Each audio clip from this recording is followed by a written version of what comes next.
No vídeo a seguir, você verá o Felca expondo uma espécie de adultização que também tem levado mulheres e até mesmo meninas menores de idade a um tipo de comportamento sexual prejudicial para elas. Vejam a seguir, depois nós voltaremos para comentar a respeito.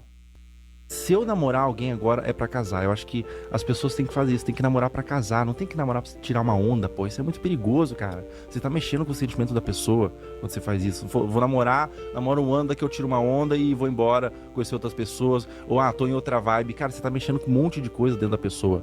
Você tem que namorar pensando em ficar com aquela pessoa pra sempre. Então, o namoro em si, ele é muito sério, na própria estrutura dele. Você tá namorando a pessoa, você tem que falar, cara, essa pessoa que eu quero ficar pra sempre com ela, casar e ter filho e morrer junto com ela.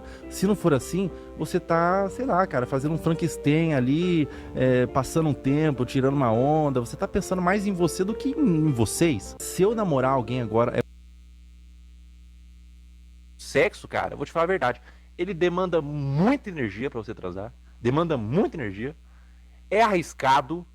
Você pode, às vezes, você transou com a pessoa errada, você pode perder tudo, ou você pode engravidar, ou você pode ter bebê, que você não queria.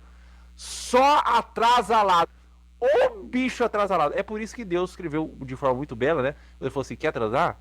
Transa com alguém que você tá casado, que você confia, né? Daí você vai ter um bebê e vai amar. Mas fora isso, cara, a Bíblia, ela costuma estar certa, quer dizer, costuma estar certa, cara. Se tá escrito na Bíblia, você pode ter certeza que tem uso prático, tá?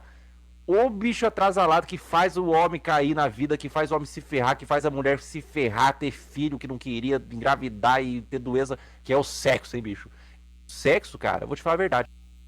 Precisamos admitir que o Felca tem razão. Os fatos demonstram que pessoas que mantêm relações sexuais fora do casamento, pessoas solteiras, sem a intenção, sem o compromisso de permanecer com seu parceiro, no caso, dentro do casamento, e elas mantêm relações sexuais entre si, isso tem gerado uma série de problemas graves. O Felca, como cristão, sustenta, né, defende esse princípio de que apenas pessoas que têm o compromisso de permanecerem juntas é que podem ter relações sexuais seguras. Do contrário, elas estarão sujeitas a sofrer graves consequências. Você, por exemplo, se você tiver uma filha, moça, tenho certeza que se fosse para você escolher entre ela ter relações sexuais, né, após o casamento e permanecer junto com o seu marido dentro do núcleo familiar, certamente acredito que você, como pai ou mãe, optaria por esse caminho, né, ao invés, por exemplo, de permitir, né, que ela tivesse assim, um comportamento sem regras, sem essa regra, né, estando assim sujeita a manter relações sexuais com qualquer pessoa, sem compromisso de que essa pessoa permaneça com ela. Isso geraria muitos problemas, como ele expôs no vídeo, né? Gravidez indesejada, doença sexualmente transmissível, né? Problemas emocionais, porque mexe com os sentimentos da pessoa, e aí, se, por exemplo, o cara não quiser permanecer com a mulher com quem teve relações sexuais, ela vai sofrer muito por conta disso. Enfim, é uma série de problemas que resultam aí de relações sexuais fora do casamento. E o que nós temos observado? Né? O movimento ateísta ele tem promovido, digamos, uma espécie de adultização, ou seja, tenta, sim, promover a ideia, principalmente entre os jovens, né, de que eles não devem se submeter, se sujeitar a regras cristãs relacionadas, por exemplo, à sexualidade, que devem fazer o que bem entendem, que se der vontade, né, de ter relação sexual com qualquer pessoa, ninguém deveria interferir nisso e poderão, né, seguir por esse caminho sem problemas, né?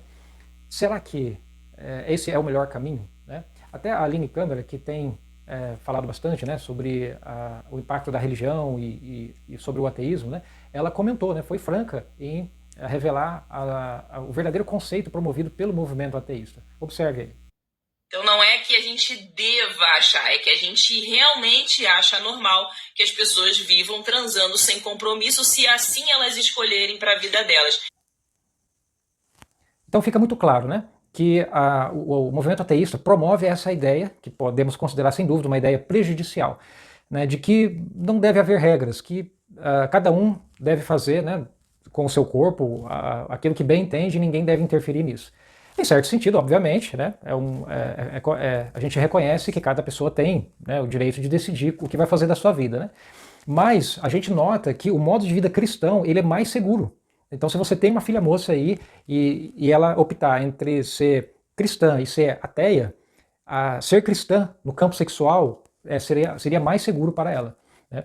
Por exemplo, eu me lembro de uma comunidade religiosa, uma congregação que eu pertenci no Amazonas, onde a população lá, acho que mais de 80% das meninas engravidam e se tornam mães solteiras antes de completar 18 anos.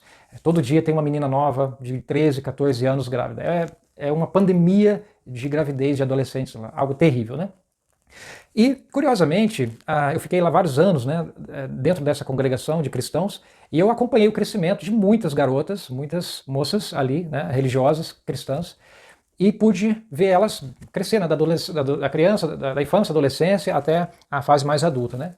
E foram muitas moças que eu pude acompanhar, né, a trajetória delas ali dentro daquela congregação de cristãos. E dentro ali, adivinha qual foi o índice de meninas grávidas, moças cristãs grávidas, mães solteiras, em comparação com a população local da cidade? Índice 0. Por quê? Tamanha diferença, sendo que elas eram nativas ali, nasceram ali. Justamente por seguirem princípios cristãos relacionados à sexualidade. E nem tão pouco eram pessoas reprimidas, ou deprimidas, né? Eu conheci, acompanhei, convivi intimamente, né, com elas e suas famílias, moças super felizes, produtivas, inclusive algumas já se casaram, né? Uma delas, eu fui no casamento dela, hoje está muito feliz com seu marido, né? Livre, né, de gravidez na adolescência, indesejada ou de doenças sexualmente transmissíveis. Então não tem como a gente negar que dentro do campo, por exemplo, da sexualidade, os princípios cristãos, eles colocam a pessoa numa condição muito mais segura, né, do que ir, né, pela onda do movimento ateísta, que prega que você não deve se submeter a nenhuma regra relacionada ao sexo imposta pelo cristianismo, porque senão você vai ter problemas. É o oposto, ocorre exatamente, né, o oposto, né?